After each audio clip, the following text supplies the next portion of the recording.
नमस्कार दोस्तों, आशा करते हैं आप सब बहुत अच्छे होंगे। तो आज हम लोग वीडियो में स्टार्ट करने जा रहे हैं क्लास 6 का ज्योग्राफी। तो इसमें टोटल 8 चैप्टर है। तो आज के वीडियो में हम लोग फर्स्ट चैप्टर देखेंगे जिसका नाम है सौरमंडल में पृथ्वी।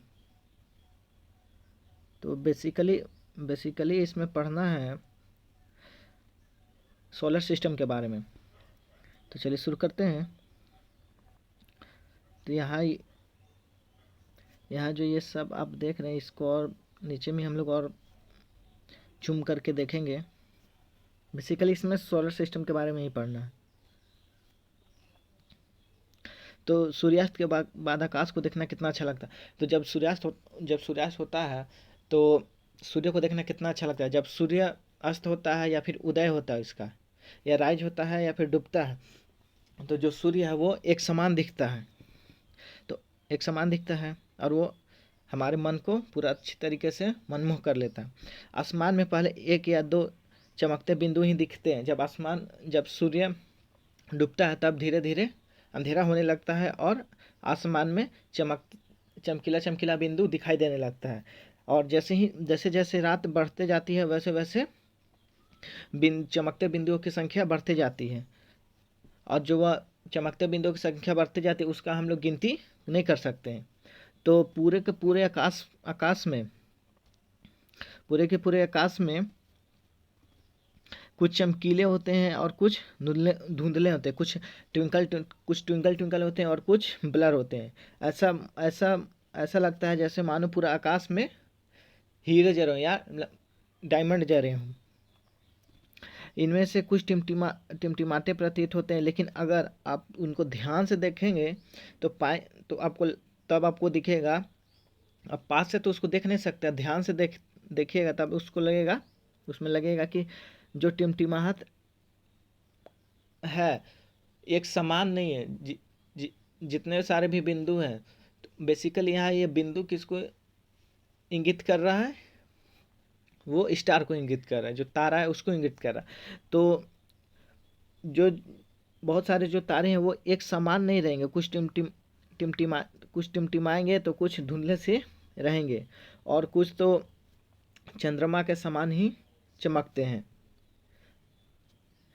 और इन चमकीले वस्तुओं के साथ आप लगभग प्रतिदिन चंद्रमा को भी देखते हैं। स्टार के साथ साथ हम लोग रोज प्रतिदिन चांद को भी देखते हैं, यानी मून को भी देखते हैं। और यह अलग अलग समय पर अलग अलग आकार तथा अलग अलग स्थितियों में दिखाई पड़ता है। चांद हमेशा एक जैसा नहीं दिखा था। फुल मून कब दिखाई देता है? फुल मून आपको पूर्णिमा के दिन दिखाई देगा। और तारे भी हमेशा एक जैसे नहीं दिखाए। जैसे आज देखिएगा तो बहुत सारे तारे ज़्यादा चमकेंगे, फिर कल देखिएगा तो बहुत सारे तारे एक दो ही आसमान में दिखेंगे।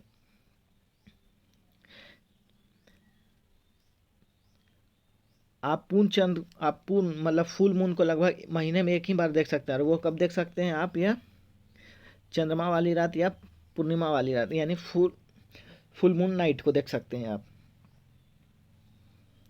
और 15 दिन के बाद आप इसे नहीं देख सकते हैं। पूर्णिमा के 15 दिन के बाद आप इसे नहीं देख सकते। यह नए चंद्रमा की रात्रि का या अमावस्या होती है। जब अमावस्या होती है तो वह उस समय आप चांद को नहीं देख सकते हैं। ऐसे रात में अगर आसमान साफ हो तो आप आसमान का अवलोकन अच्छी तरह से कर सकते हैं। आसमान पूरा आपको साफ दिखेगा।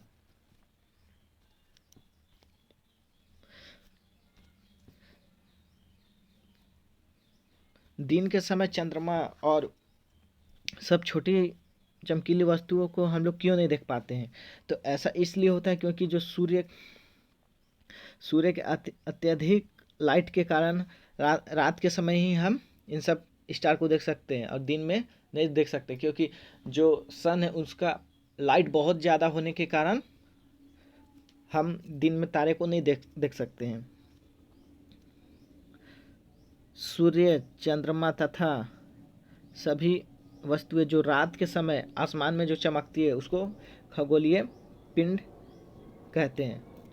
जो भी आसमान में वस्तुएं जो चमकती है, जितने सारी चीज़ें भी चमकती है, जैसे सूर्य हो गया, चंद्रमा हो गया, स्टार हो गया, ये सब क्या कहलाती है? खगोलीय पिंड यानी सेलेस्टियल बॉडी, सेलेस्टियल बॉडीज।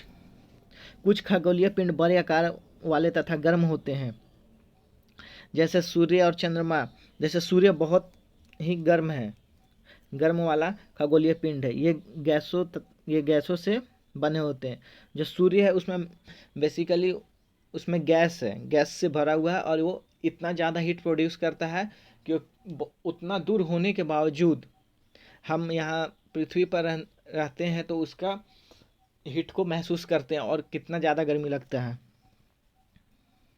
इनके पास अपनी हीट यानी ऊष्मा और प्रकाश होता है, यानी लाइट भी होता है, जिससे वे बहुत बड़ी मात्रा में उत्सर्जित करते हैं। वो बहुत बड़ी मात्रा में प्रोड्यूस करते हैं या उसको छोड़ते हैं। इन खगोलीय पिंडों को तारा कहते हैं। सूर्य भी एक तारा है। सूर्य क्या है? एक तारा है। सूर्य भी एक स्टार है।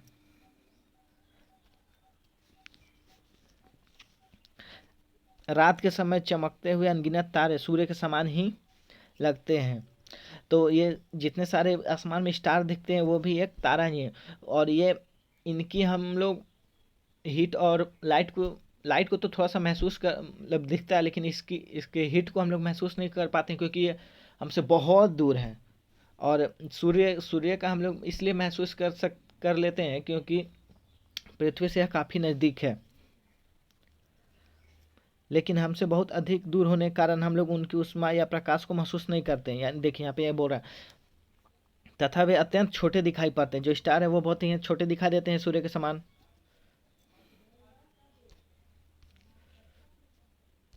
आपने अवश्य ध्यान दिया होगा कि कुछ दूरी से देखने पर सभी वस्तुएं छोटी दिखाई पड़ती है। जैसे एरोप्लेन, देखिए एरोप्लेन आसमान में उड़ता है तो बहुत छोटा दिखाई देता है, और जब रनवे पर रहता है तो वो बहुत ही बड़ा दिखता है।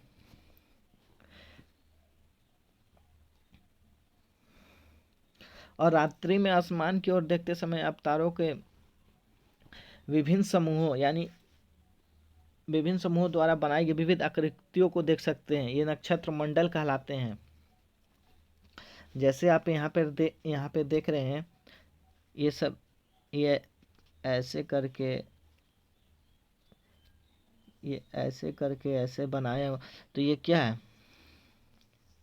ये नक्षत्र मंडल है। नक्षत्र, इसी से हमारे एस्ट्रोलॉजी लोग नक्षत्र देखते हैं।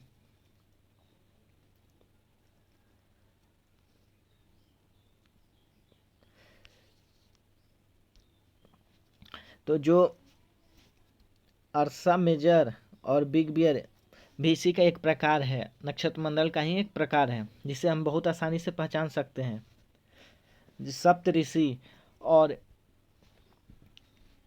सप्तऋषि जो 7 तारों का जो समूह है उसको नक्षत्र मंडल अर्सा मेजर का ही एक भाग है। आप अपने परिवार या पड़ोस में किसी बड़े व्यक्ति से कहिए कि वह आपको आसमान में और अधिक तारों और ग्रहों और नक्षत्र मंडलों के बारे में बताएं और दिखाएं। प्राचीन समय में क्या होता था कि प्राचीन समय में लोग रात्रि में दिशा का निर्धारण तारों के माध्यम से करते थे। यानी प्राचीन समय में, या हमारे जो पीछे की पीढ़ियां हैं, वो हमारे समय की गणना कैसे करते थे? वो तारों को देख करके कर लेते थे। जो उत्तर दिशा को बताता है जो तारा, वो इसे ध्रुव तारा भी कहते हैं।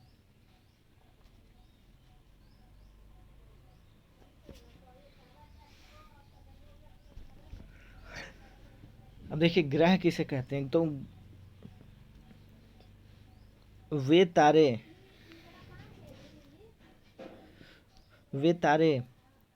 के प्रकाशों से प्रकाशित होते हैं। जो तारों के प्रकाशों से प्रकाशित होते हैं उसे ग्रह कहते हैं। जो तारों के लाइट से चमकते हैं उसको ग्रह कहते हैं। अब ग्रह का अंग्रेजी में अर्थ प्लैनेट होता है, जिसे ग्रीक भाषा के प्लेनेटाई से बना है, जिसका अर्थ होता है परिभ्रमक अर्थात चारों ओर घूमने वाला, जो चारों ओर घूमता है उसे हम लोग ग्रह कहते हैं। जैसे पृथ्वी भी हमारा क्या है, एक ग्रह है, एक प्लैनेट है जिस पर हम रहते हैं। यह अपना संपूर्ण प्रकाश एवं ऊष्मा यानी अपना टोटल हीट और लाइट ये सूर्य से ही एब्जॉर्ब करते हैं, यानी ये सूर्य से ही प्राप्त करता है। और जो पृथ्वी के सबसे नज़दीक का तारा है, जो पृथ्वी है, वो उसके नज़दीक सबसे नज़दीक तारा कौन सा है, वो सूर्य है। पृथ्वी को बहुत अधिक दूरी से जैसे चंद्रमा से देखने पर यह चंद्रमा की तरह चमकती हुई प्रतीत होगी। पृथ्वी को बहुत दूरी से जैसे चंद्रमा से देखने पर यह चंद्रमा की चमकती हुई प्रतीत होगी। जैसे अंतरिक्ष से हम लोग पृथ्वी को देखेंगे तो यह चंद्रमा की तरह चमकती हुई प्रतीत होगी। देखिए यहाँ पर पूरा सोलर सिस्टम को दिखा रहा है, दिखाते हैं हम आपको। देखिए ये सूर्य है, सूर्य के सबसे नज़दीक कौन सा ग्रह है, सूर्य के नज़दीक सबसे नज़दीक प्लैनेट है बुध। फिर उसके बाद है वेनस, शुक्र। फिर उसके बाद थर्ड नंबर पे आता है हमारा अर्थ। ये थर्ड नंबर, ये इम्पोर्टेंट है, थर्ड नंबर पर आता है अर्थ।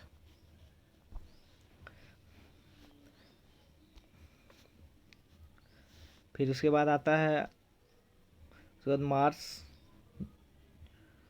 जुपिटर, जुपिटर के बाद सैटर्न यानी शनि, फिर यूरेनस,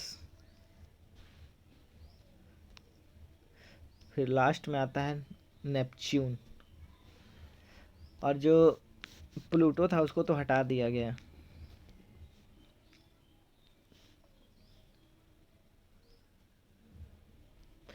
आसमान में दिखने वाला चंद्रमा भी एक उपग्रह है। जो चंद्रमा है, जो मून है, वह भी एक क्या है, उपग्रह है। यह हमारी पृथ्वी का सहचर यानी साथ में चलने वाला है तथा इसके चारों ओर चक्कर लगाता है। जो पृथ्वी है, पृथ्वी के चारों ओर कौन चक्कर लगाता है, चंद्रमा। जो चंद्रमा है वो हमारे अर्थ के चारों ओर चक्कर लगाता है।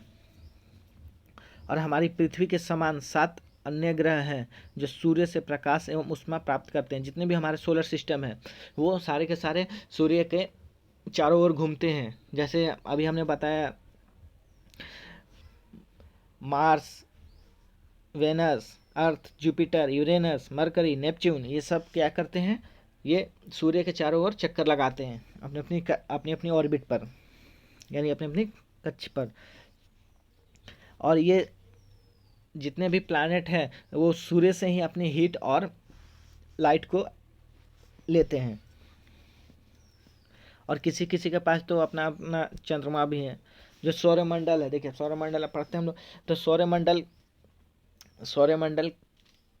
का निर्माण कैसे होता है। तो सौरमंडल, सूर्य, 8 ग्रह जो हमने बताया था, Neptune, Earth, Venus, Mars, Uranus, Mercury, Mars, ये सबसे मिलकर 8 ग्रह, उपग्रह तथा कुछ अन्य खगोलीय पिंड मैंने पहले आपको बताया था। आसमान में जितने भी जो चमकते हैं, जैसे क्षुद्र ग्रह, उल्का पिंड मिलकर, उल्का पिंड को हम लोग आगे पढ़ेंगे, और क्षुद्र ग्रह को सौरमंडल का निर्माण करते हैं, यानी सोलर सिस्टम का निर्माण करते हैं।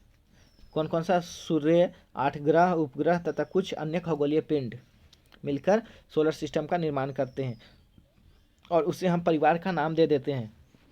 तो सोलर सिस्टम का मतलब क्या हुआ, सोलर सिस्टम का मतलब, या इसका मतलब सूर्य का परिवार। सौर मतलब सूर्य, और मंडल मतलब बहुत सारे लोग, तो मंडल मतलब यानी परिवार। यहाँ पर परिवार को डिनोट कर रहा है, जिसका मुखिया सूर्य है। देखिए यहाँ पे हेड है सूर्य, यानी the guardian of solar system. तो कौन सा है, सूर्य है। अब धीरे धीरे कर करके हम लोग पढ़ते हैं, सूर्य को देखते हैं। तो जो सूर्य सौरमंडल के केंद्र में स्थित है, यानी बीच में स्थित है, यानी मिड पॉइंट पे स्थित है। यह बहुत बड़ा एवं अत्यधिक गर्म गैसों से बना है। जो सूर्य है वह बहुत ज़्यादा गर्म गैसों से निर्मित हुआ है। इसका खिंचाव बल इसे सौरमंडल को बांधे रखता है। जो अट्रैक्शन ऑफ फोर्स है वो सारे के सारे ग्रहों को बांधे हुए रखता है। सूर्य सौरमंडल के लिए प्रकाश एवं ऊष्मा का एकमात्र स्रोत है।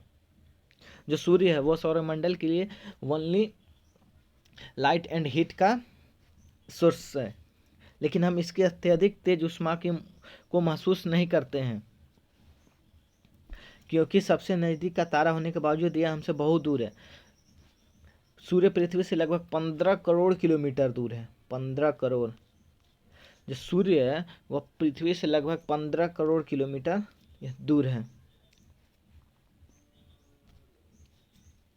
अब ग्रह देखिए, यहाँ पे ग्रह को बोल रहा है। हमारे सौरमंडल में 8 ग्रह हैं। यह ग्रह भी मिलकर सौरमंडल का निर्माण करते हैं। सूर्य से दूरी के अनुसार, जैसे सूर्य के सबसे नज़दीक है बुध, फिर उसके बाद शुक्र, फिर उसके बाद पृथ्वी यानी हमारा अर्थ, फिर मंगल, फिर बृहस्पति, शनि, यूरेनस तथा नेपच्यून। तो सौरमंडल के सभी 8 ग्रह एक निश्चित पथ पर यानी एक निश्चित जगह पर सूर्य का चक्कर लगाते हैं, और ये रास्ते दीर्घवृत्ताकार में फैले हुए हैं। दीर्घवृत्ताकार का हो गया एलिप्टिकल वे में ये फैले हुए हैं, जो ये कक्षा कहलाते हैं यानी ऑर्बिट कहलाते हैं। बुध सूर्य के सबसे नज़दीक है। जो बुध है, मरकरी, वो सूर्य के सबसे नज़दीक का ग्रह है। अपनी कक्षा में सूर्य के चारों ओर एक चक्कर लगाने में इसे केवल 88 दिन लगते हैं, यानी 88 दिन यह लगाता है। और पृथ्वी को पूरा 365 दिन लगता है। शुक्र को पृथ्वी का जुड़वा ग्रह माना जाता है। जो शुक्र है वो पृथ्वी का जुड़वा ग्रह माना जाता है, क्योंकि इसका आकार एवं आकृति लगभग पृथ्वी के समान ही है। अभी तक प्लूटो भी एक ग्रह माना जाता था, परंतु इंटरनेशनल सेलेस्टिकल ऑर्गेनाइजेशन ने इसको सोलर सिस्टम में से निकाल दिया है, और यह निर्णय लिया कि इसको बौना ग्रह करके हटा दिया।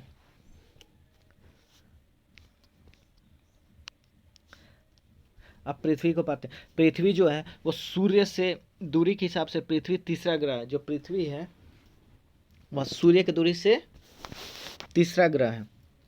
आकार में यह 5वां सबसे बड़ा ग्रह है। जो इसका साइज है वो 5th नंबर पर, जितने भी 8 प्लैनेट हैं। यह ध्रुव के पास थोड़ी चपटी है। यह देखिए,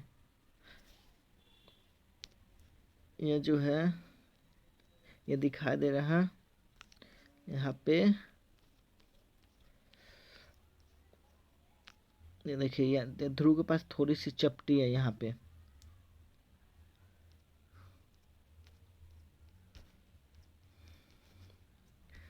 ध्रुव के पास थोड़ी सी चपटी है, यहाँ पे चपटी है।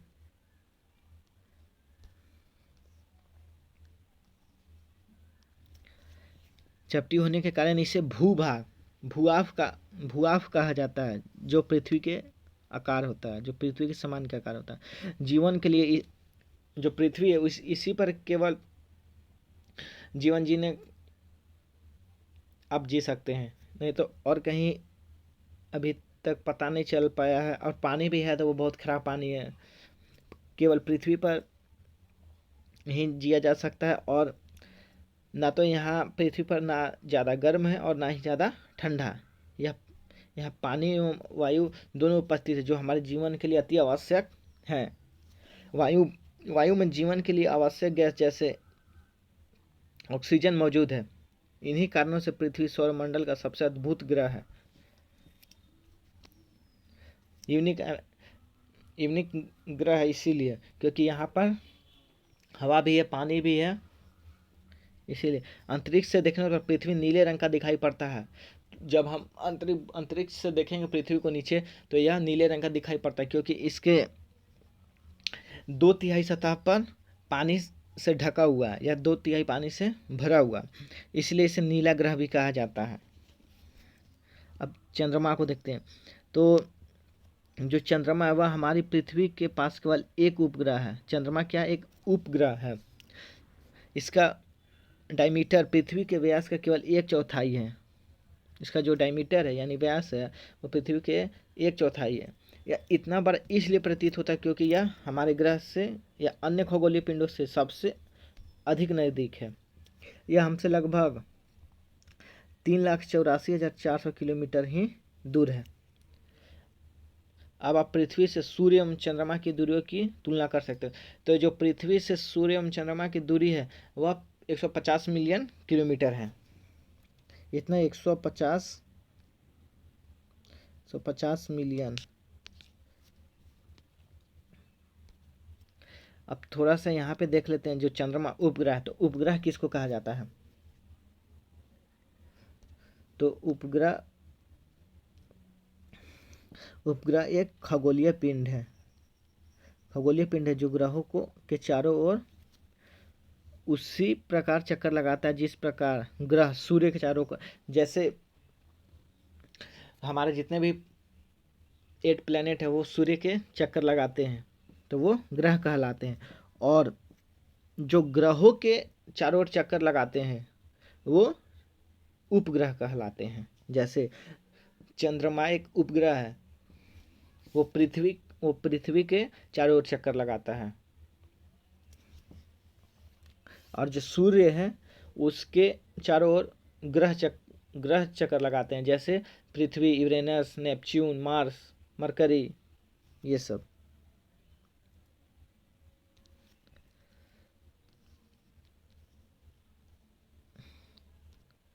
चंद्रमा पृथ्वी का एक चक्कर लगभग 27 दिन में पूरा करता है। जो चंद्रमा है वो पृथ्वी का लगभग पूरा चक्कर 27 दिन में पूरा करता है। लगभग इतने ही समय में यह अपने अक्ष पर एक चक्कर भी पूरा करता है।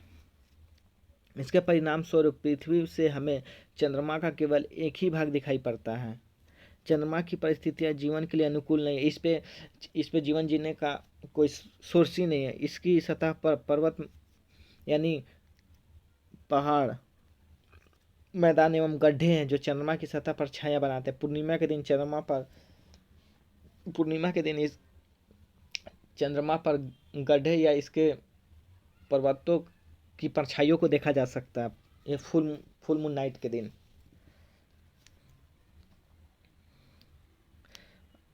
अब देखते हैं क्षुद्र ग्रह।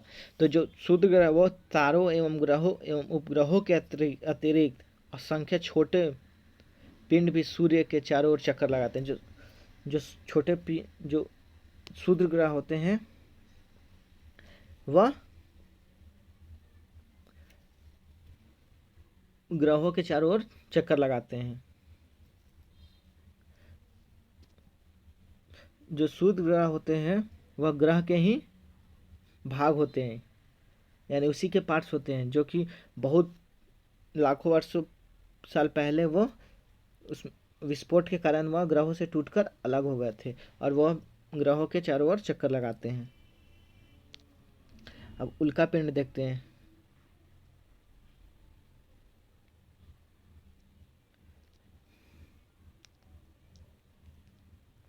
उल्का पिंड किसी तो सूर्य के चारों ओर चक्कर लगाने वाले पत्थरों के छोटे छोटे टुकड़ों को उल्का पिंड कहते हैं। जो देखे उल्का पिंड उसको कहते हैं जो सूर्य के चारों ओर चक्कर लगाते हैं।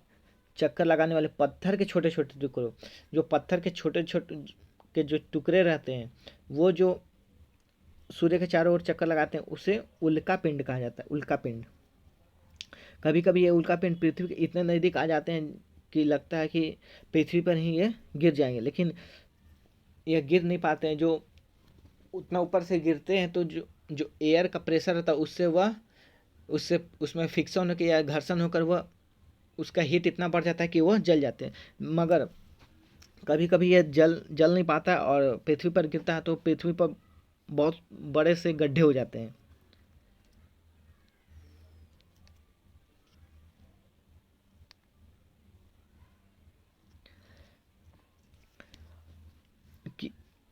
खुले आकाश में एक और दूसरी ओर तक फैली हुई सफ़ेद पट्टी एक तरह की, देखें यहाँ पे आप ये सब जो देख रहे हैं ये क्या, ये आसमान में अरबों तारों का समूह ये सब लग रहा है। ये हम लोग को नदी टाइप का दिखाई दे रहा है, लेकिन यह आसमान में यह बहुत सारे, बहुत अरब करोड़ों अरबों करोड़ों का ये तारों का समूह है, जिसको हम लोग आकाशगंगा यानी आकाशगंगा कहते हैं। आसमान में अरबों तारों के समूह को आकाशगंगा कहते हैं।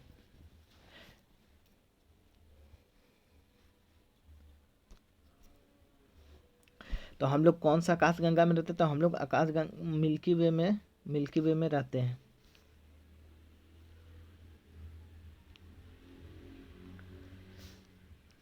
जो आकाशगंगाएं होती है वो, जो आकाशगंगा होती है वो मिलकर ब्रह्मांड का यानी यूनिवर्स का निर्माण करती है। ब्रह्मांड की विशालता की कल्पना करनी अत्यधिक कठिन है। अभी साइंटिस्ट हुए हैं वो बहुत ज़्यादा यूनिवर्स के बारे में अभी तक जानकारियाँ नहीं दे पाए हैं। इसके बारे में अभी भी रिसर्च हो रहा है, लेकिन फिर भी हम जानते हैं कि हम सभी इसी ब्रह्मांड का हिस्सा है।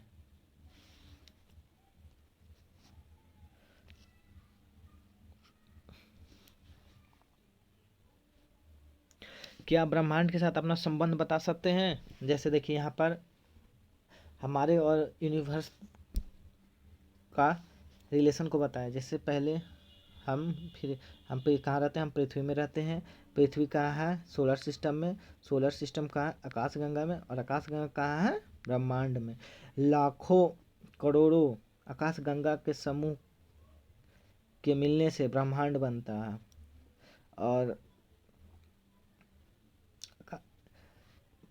पृथ्वी किसका भाग है? सौरमंडल का। और सौरमंडल किसका भाग है? बहुत सारे सौरमंडल मिलकर आकाशगंगा बनाते हैं, और बहुत सारे आकाशगंगा मिलकर ब्रह्मांड का निर्माण करते हैं। तो मिलेंगे हम लोग नेक्स्ट वीडियो में चैप्टर 2 के साथ। तब तक के लिए जय हिंद, वंदे मातरम।